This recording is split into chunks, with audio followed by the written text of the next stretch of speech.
public speaking is not a talent. It is a skill that can be learned and it has to be mastered. You wasn't necessarily be a presenter or a broadcaster or a TV journalist or a radio presenter, as the case may be, but everyone needs to understand the art and the act of public speaking.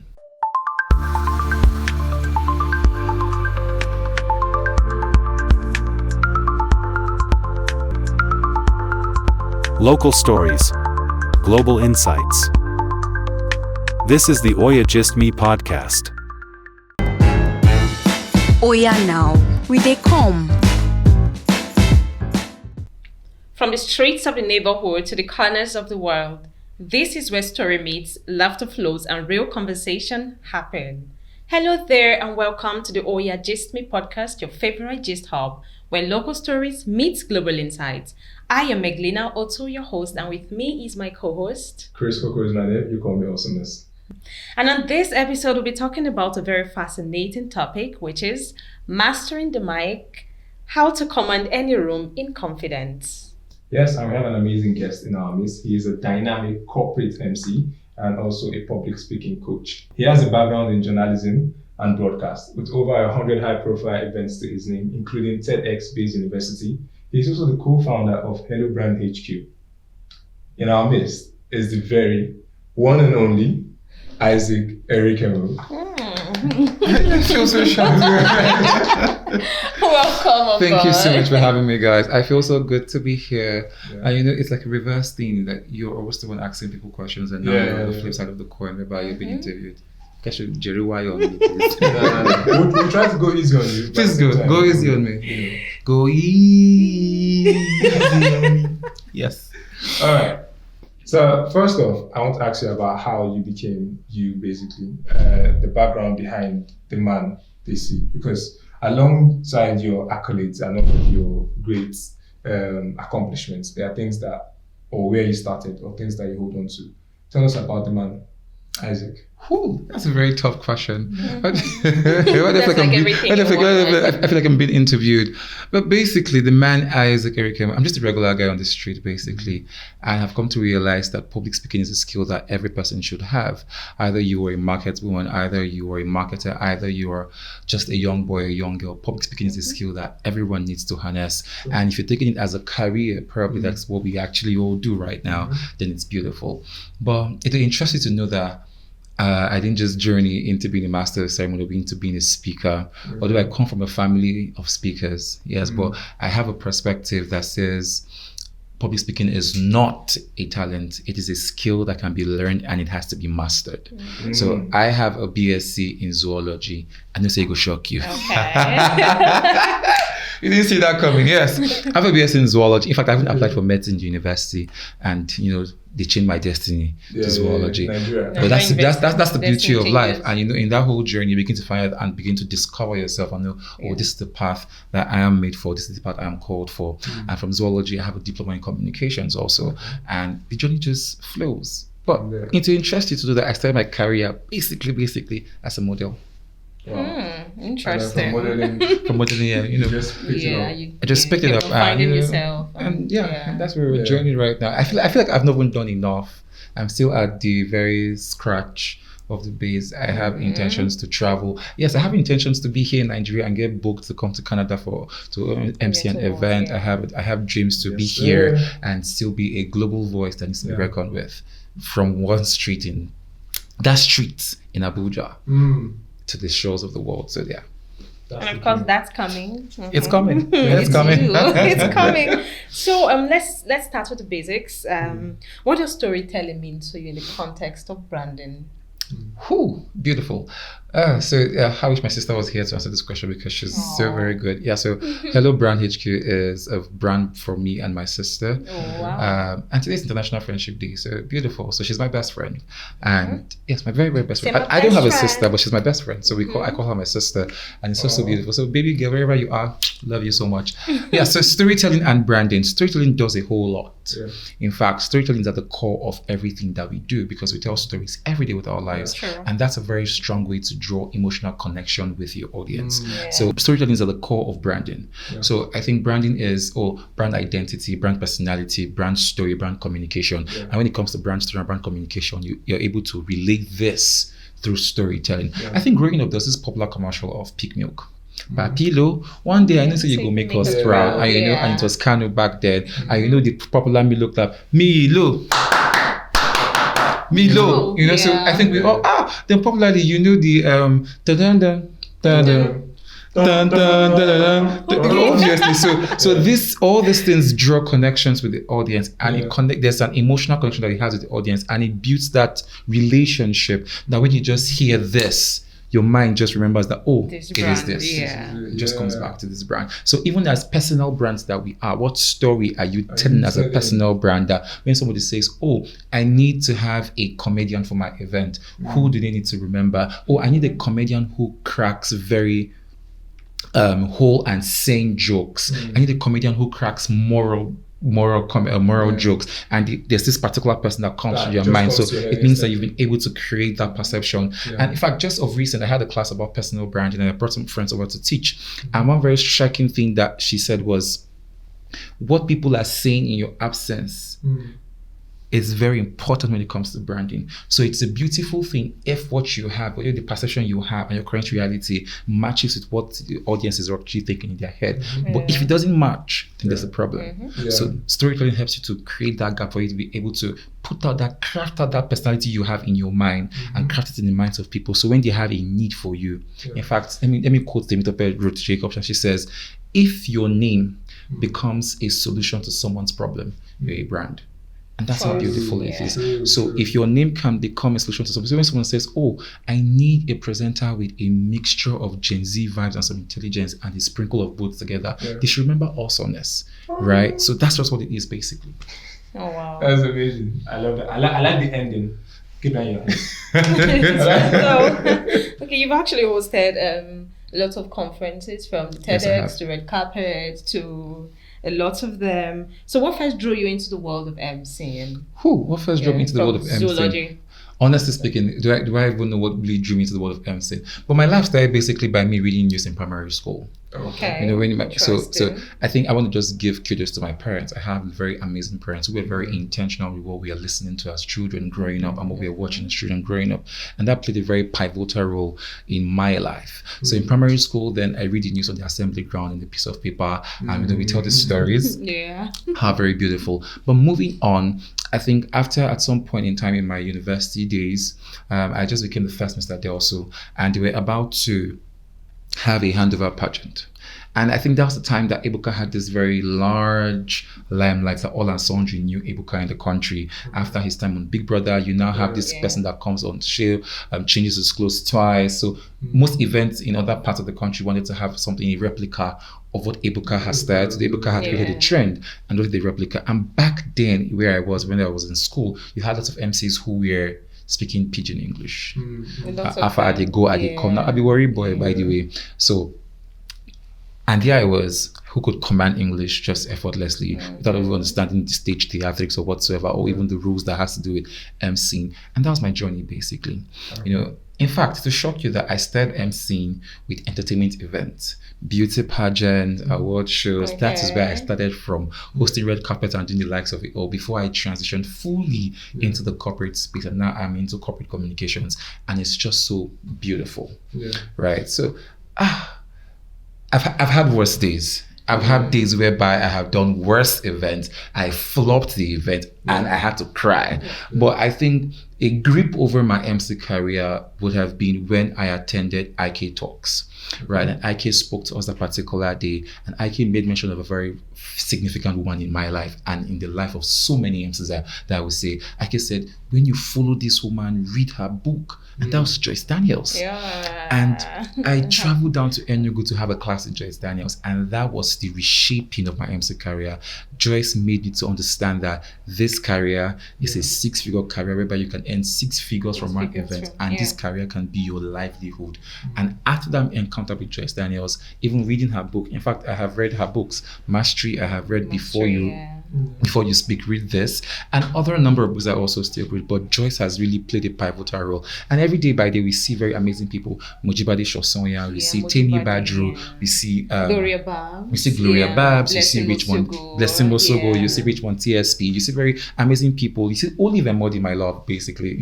Yes, my love. I just have a delight with Olive Modi, and you see the trends they set and how you could know that, this speaking career can actually be so very sustaining and even be very replicating for me to be able to build millions and have millions. That's when they tell you that, do the job that you love, put your passion and money comes out of software.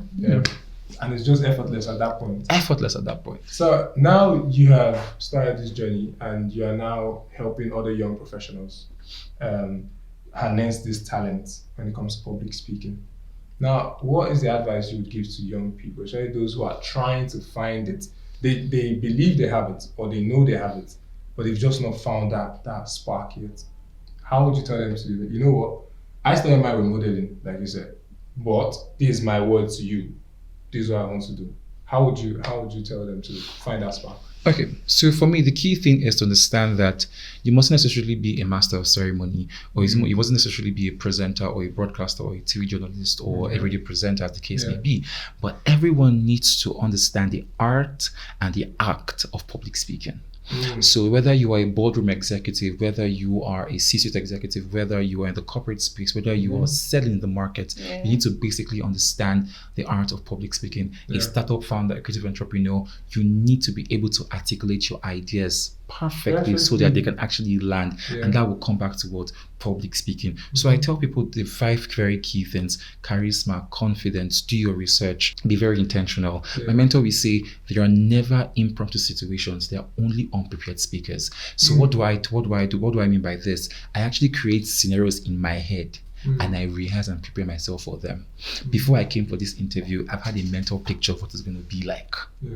So I knew that when I'm walking in here, these are questions I'm going to anticipate, this is what I'm going to anticipate, so this is how I want to answer it so that I'm never caught off guard. But basically, there are simple rules and simple formulas. I always tell people, if you know you're going to speak, you're going to speak somewhere, there's a rule of introduction. Use a hook, either a rhetorical question or a personal story or a very bold statement, or the body of the message, which you have to share your main point backed up with examples, and also the conclusion of your message, which is a wrap.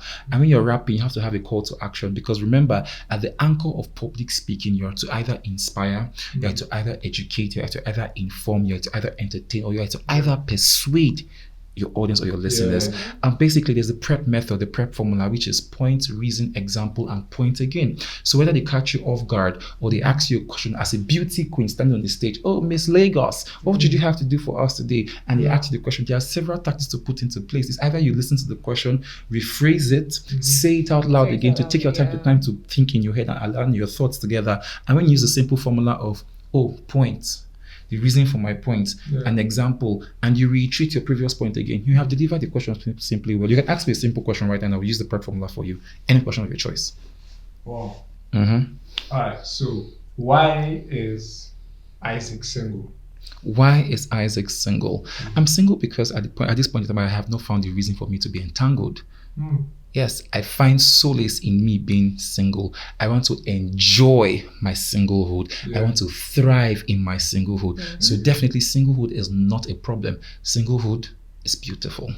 I like what you did there. I thought you did the Obviously, so I didn't get. Why would you ask me about my status right now? No. But it's just a perfect like punch, like boom, to catch you off guard. Yeah, so I don't always think about single or being married at this point. Like, it's not something I think of. Maybe next.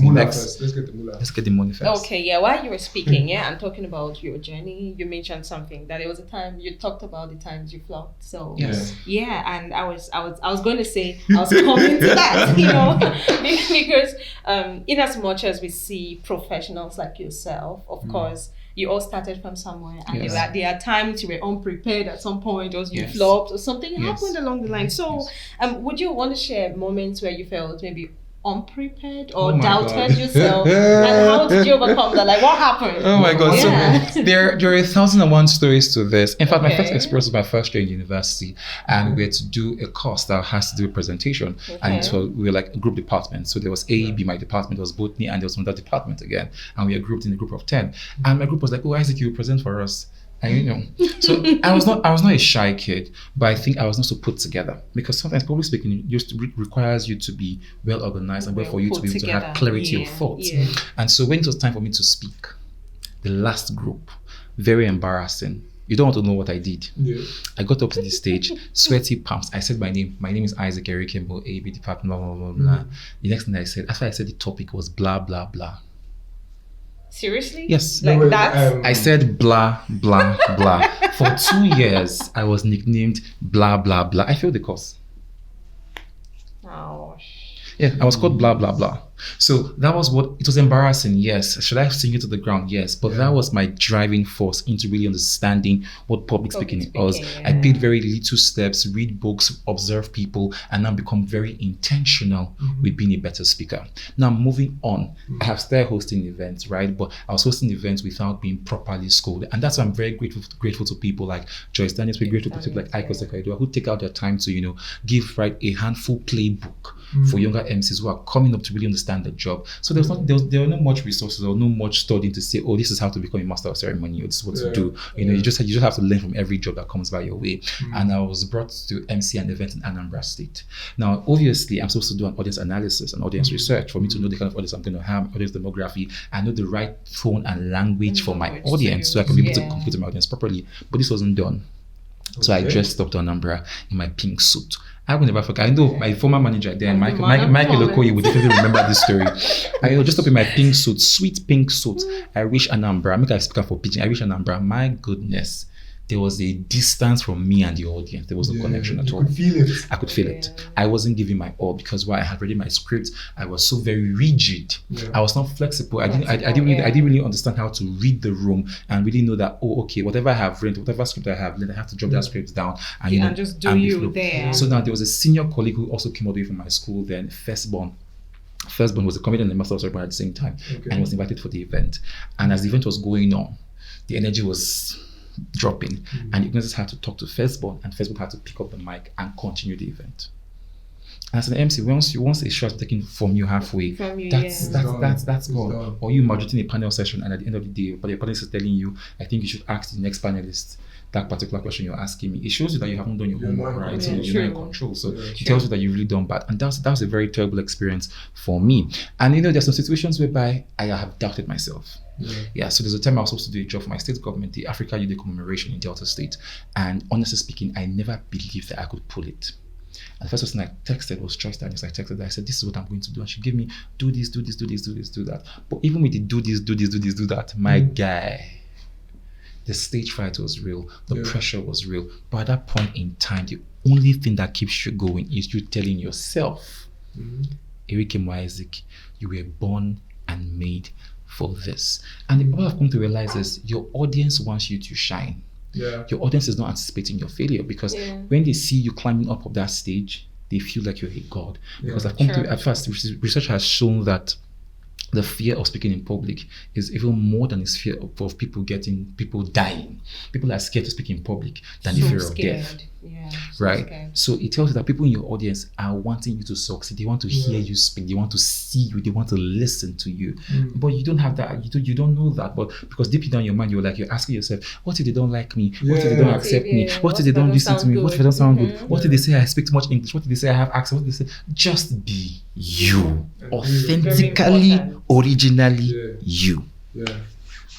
A lot of young people need to put this in mind. Being you, because people always try to tend to be some other person, especially when they're on stage, which is quite weird. And you see them, even in red carpet events, you're trying to mimic someone or trying to look like someone. It could be like, okay, these people are mentors to you. But then, like you said, as much as you want to get mentored by someone, you have to also be yourself and authentic if you really want to do this thing and enjoy it for what it is, which is amazing. So young people, keep that in mind. Keep that in mind, boys. Keep that in mind. Okay. So if you had to sum up what hosting has taught you in one word, what would it be? What hosting has taught me in one word? Can I give 3 words?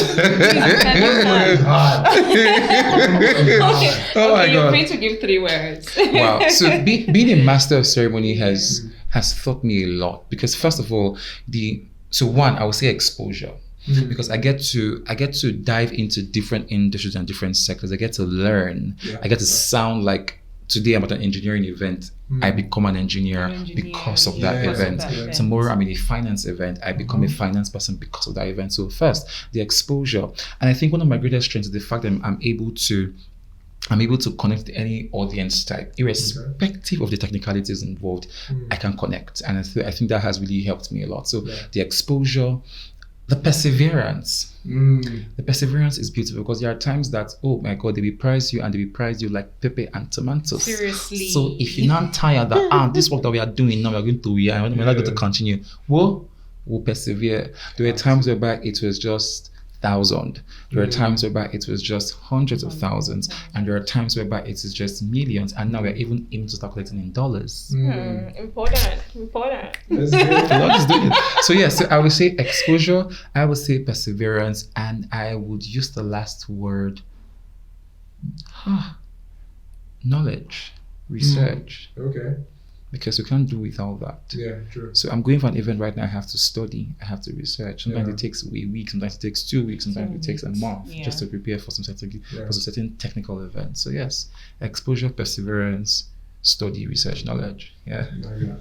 Alright. So I think this is my last question. Okay. What is your go-to routine before every time you grab the mic or every time you go out on stage? What's that routine? What's that routine that I do? So before I even go to the stage, I have pre-routine. Okay. So the first things first, after having a meeting with my client and we have come to the conclusion of whatsoever, the first thing now is to call my design squad. So I get ordered my glam squad to just know how I want to appear at the event, because appearance tends to help you sound confidently and to control the atmosphere. So I get to know what I want to look like. So I know the brand color, I know how to appear for that particular event. Then the second thing for me to do is my rehearsals. I have written my script, I'm prepared. I have to rehearse in front of my mirror, how I want to stand, how I want to do this, how I want to do that. Yes, me in front of the mirror, yes. How I want to smile, how I want to walk and all. So thank God I actually model. So when I catwalk, they'll be like, who is this with the fire them, mash them down. You know, the catwalk is stepping, is cupping. You understand? And when I'm leaving the stage, who be this guy? You know, so it's just about of charisma and presence all built. But basically, I have to rehearse in front of my camera. Then probably when it's like a night before the event, you see me making sure that I am well relaxed. You know, well relaxed. I'm meditating, having positive visualization of the event that wants to take place. That works for me all the time. Positive visualization works for me all the time. And what's the affirmation? I study, I read, and on the very day of the event, you see me arrive an hour or 2 before the event. I get there. Now, I'm a Christian and I'm always very bold about it. I go there to take charge of the atmosphere. I don't take lightly for things that are spiritual. I'm a very spiritual person. So I go there, I pray, I speak in tongues. Yes, I do. I control the atmosphere to my favor. And what else do I do again? I stand by the entrance. Yeah, so I'm sharing this as an SR to most of you. So this helps to reduce anxiety. I stand by the entrance and I begin to know the names of people. As they come in, oh hi, my name is Isaac, what's your name? My name is John. I do that before the event gets set. I do my mic check, I do my sound check, I do my stage check, I find my place where I'm going to sit down in the event and all that stuff. I do that. I do whole content routine with my content creators and all that stuff. And the event begins. And that is me. So I'm able to call you by your name in the event hall. Yes. So if it's a very large crowded event from like 1,000 and above, I will know your names and I can randomly call you. And trust me, it's a beautiful thing for me that even after the event, I will still remember your name. In a hall of if it's a very intimate event, I know your name, so I don't forget it. I will call you by your name. Wow, that's good. I love that. So one last question for me then. Okay. So what's next for you? What's next for Isaac? Any dream stage? What's next for me? Dollars is next for me, right? But I'm looking forward to return back to I'm looking forward to coming back to TV, and perhaps maybe this time for TV shows, a game show precisely. I'm looking forward to having international events. I might be having one pretty very soon, but I'm not going to let the cat out of the bag yet. So, you know, but more importantly is to replicate knowledge. Okay. Right, so we just actually birthed Hello Brand HQ, where we are helping people out with branding and marketing, and to ensure that they're able to connect with their audiences through storytelling. Where we want to really hamper on African startups to ensure they're able to tell their stories right and draw the right people and draw the right clients. But it's just me journeying and keep discovering myself. And if I can tell in the next 10 years now, I could be running a media firm. If I can tell what's going to happen. So we're just there to just joining the we're adventure. waiting for that. Exactly. Definitely. All right, people. You also know you can join Izik on his various webinars, and you can also follow his socials, get to know him more, and also ask him any question you want. I believe your DMs are open. Important. DMs are open, but send emails. Emails are better. You know what I'm saying? Emails preferably. Talking about sending and liking, why don't you like, comment, and subscribe to what you've just watched? Because you know how it goes. If you don't like, comment, and subscribe, how are we going to give you better content like this? We can't. You understand? So do what to like, comment, and subscribe, and also drop your comments so that we can also follow up with that and know what you like, what you think about our guest. You want to ask him something that you want us to ask him? We could definitely do that. Do you like Nina's hair? Anyways, Of course they do.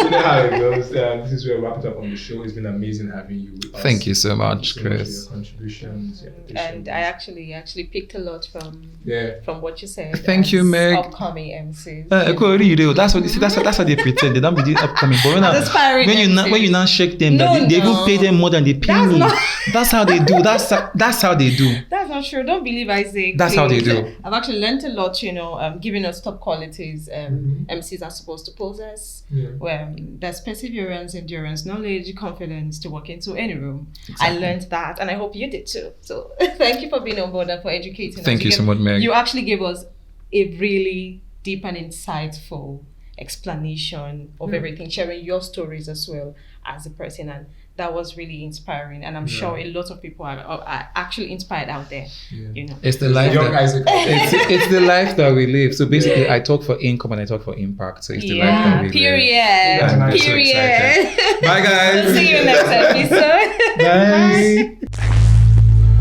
Bye.